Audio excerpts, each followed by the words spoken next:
সবাই কেমন আছেন? আশা করি সবাই ভালো আছেন। অর্পিতা মান্না কিচেনে আপনাদের সবাইকে স্বাগত জানাই। এই শীতকালে এরকম গাজরের হালুয়া কারা কারা ভালোবাসেন বলুন তো? আমি তো খুবই ভালোবাসি এই রেসিপিটা। শীতকালে এরকম গাজর দিয়ে যদি আপনারা এই রেসিপিটা একবার না বানিয়ে খান তাহলে অনেক কিছুই মিস করে যাবেন। এমনিভাবে গাজরের হালুয়াটা বানালে অসাধারণ স্বাদ হয়। আপনারা অবশ্যই এই রেসিপিটা ফলো করে এমনিভাবে বানিয়ে ফেলুন একবার। আজকে রেসিপিটা বানানোর জন্য এখানে আমরা 1 লিটার দুধ নিয়ে নিয়েছিলাম। দুধটাকে আমরা একটু বয়েল করার জন্য, একটু গাঢ় করে বয়েল করার জন্য কিছুক্ষণ গ্যাসের মধ্যে বসিয়ে রেখেছিলাম। আর এখানে দেখুন আমরা কিছুটা গাজর নিয়ে নিয়েছি। এবার এই গাজরটাকে আমরা ভালো করে ওয়াশ করে নিয়েছি। গ্রেট করার জন্য একটা থালা নিয়ে নিয়েছিলাম আর একটু যে সরু তারের গ্রেটারগুলো পাওয়া যায় সেই গ্রেটার নিয়ে নিয়েছিলাম।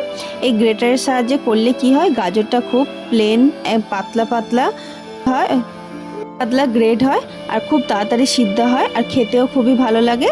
গাজরের পিছনের অংশটা ফেলে দিয়ে আমরা পুরো গাজরটাকে এমনিভাবেই সবগুলো গ্রেড করে নিয়েছিলাম। এবার আমরা যে দুধটা বয়েল করার জন্য বসিয়ে রেখেছিলাম একটু গাঢ় হয়ে গেছে। দুধটাকে আমরা এবার গ্যাস থেকে নামিয়ে নেব। এবার ওই গ্যাসের মধ্যে আমরা একটা কড়াই বসিয়ে দিয়েছিলাম আর এখানে আমরা 2-3 চামচ ঘি ইউজ করেছি। দেওয়া হয়ে গেলে, ঘিটা আমাদের অল্প একটু গলে গেলে এখানে আমরা কিছুটা কাজু বাদাম দিয়ে দেবো। দিয়ে কাজু বাদামটাকে একটু ভালোভাবে ঘিয়ের মধ্যে একটু হালকা একটু ভেজে নেব, তাহলে কাজু বাদামগুলো খেতে খুবই ভালো লাগে। কাজু বাদামগুলো আমাদের ভাজা হয়ে গেলে এর মধ্যে আমরা অল্প একটু কিশমিশ অ্যাড করে দেব। কিশমিশটাকে আমরা হালকা একটু ভেজে নেব। এইগুলো কাজু বাদাম আর এগুলো ভাজা হয়ে গেলে আমরা যে গাজরটাকে গ্রেট করে রেখেছিলাম সেই পুরো গাজরটা আমরা এই কড়াইয়ের মধ্যে দিয়ে দেব। দেখুন আমরা অল্প অল্প করে গাজরটাকে কড়াইয়ের মধ্যে দিয়ে দিয়েছি।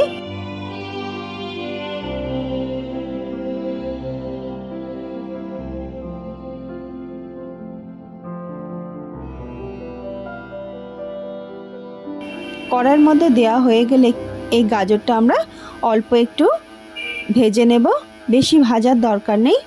আমরা গাজরটাকে শুধু ঘিয়ের ফ্লেভারটা আনার জন্য গাজরটাকে ভালোভাবে একটু ভেজে মিশিয়ে নেব, যাতে সব ঘিগুলো আমাদের পুরো গাজরের মধ্যে মিশে যায়।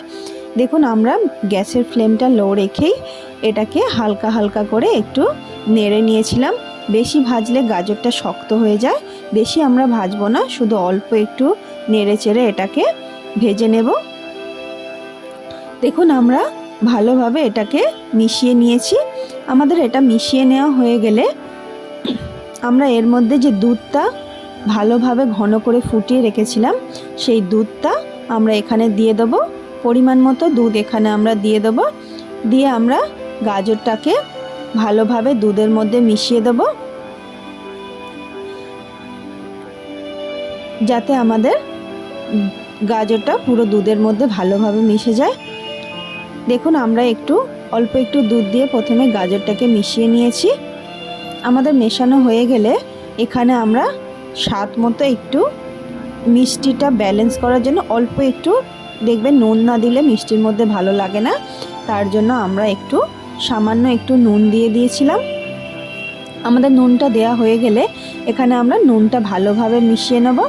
এবার আমরা এর মধ্যে আরও একটু দুধ অ্যাড করে দেব, যাতে আমাদের গাজরটা ভালোভাবে সিদ্ধ হতে পারে। করার জন্য ঢাকনা চাপা দিয়ে গাজরটাকে একটু সিদ্ধ করে নেব। দেখুন আমাদের গাজরটা, এবার আমরা ঢাকনাটা খুলে একটু নেড়ে দেব, যাতে তলায় লেগে না যায়।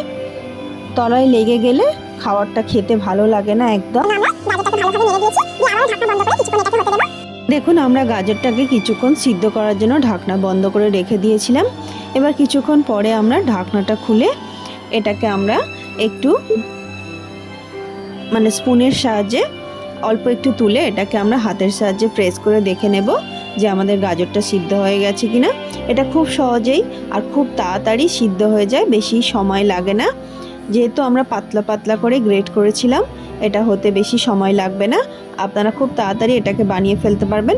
দেখুন এবার এটাকে আমরা একটু স্পুনের সাহায্যে ভালোভাবে নেড়ে দিয়ে এর মধ্যে আপনারা চিনি অ্যাড করতে পারেন, কিন্তু আমি চিনি অ্যাড করিনি। চিনির বদলে আমি অ্যাড করেছিলাম একটু যে গুড়ের বাতাসাগুলো হয় সেই বাতাসা অ্যাড করেছিলাম। এই বাতাসাগুলো দিলেও খেতে খুব একটা ভালো মানে খারাপ লাগে না, একটা অন্যরকম একটা ফ্লেভার আসে আর খেতেও খুবই অসাধারণ হয়। আপনারা চিনির বদলে এই বাতাসাও ইউজ করে দেখতে পারেন, আপনারা যদি চিনি না খান। দেখুন এবার আমরা বাতাসাগুলোকে একটু ভালোভাবে গাজরের সাথে মিশিয়ে দেব, যাতে এগুলো ভালোভাবে একটু গলে যায়। এমনিভাবে নেড়েচেড়ে আমরা সবটাকে মিশিয়ে দিয়েছি। কিছুক্ষণ রেখে দিলেই খুব সহজে এটা গলে যাবে। দেখুন আমাদের কিছুক্ষণ গলে যাওয়ার পর এটাকে আমরা ভাবে মিশিয়ে নিয়েছি। এবার এর মধ্যে আমরা আরও একটু গাজরের মানে হালুয়াটাকে আরও একটু টেস্ট করার জন্য আমরা কিছুটা এখানে গুঁড়ো দুধ ইউজ করব। দেখুন আমরা এর মধ্যে এই যে চামচের 2 থেকে 3 চামচ দুধ আমরা এখানে ইউজ করেছি। আমি দুধটা ডাইরেক্ট গাজরের মধ্যে দিয়েছিলাম, আপনারা যদি এমনিভাবে নাও দেন একটু অল্প একটু জল দিয়ে দুধটাকে গুলে এর মধ্যে দিতে পারেন, কারণ গুঁড়ো দুধটা ডাইরেক্ট গরম দুধের মধ্যে দিলে দুধটাতে একটু দলা পাকিয়ে যায়, তার জন্য একটু গুলতে একটু অসুবিধা হয়। দেখুন আমরা পুরো দুধটাকে গুলে নিয়েছি। এমনিভাবে নেড়েচেড়ে আমরা এই গ্রেভিটাকে একটু শুকিয়ে নেব। যতক্ষণ না একটা শুকিয়ে যায় এটাকে নেড়েচেড়ে আমরা এমনিভাবে একটু টাইট করে নেব। বেশি তো করবো না, আবার বেশি পাতলাও রাখবো না। দেখুন আমাদের গ্রেভিটা রেডি হয়ে গেছে। এমনিভাবেই নামিয়ে নিলে অনেকটা শুকিয়ে যাবে গ্রেভিটা। এমনিভাবে আমরা একটা প্লেটের মধ্যে তুলে নেব।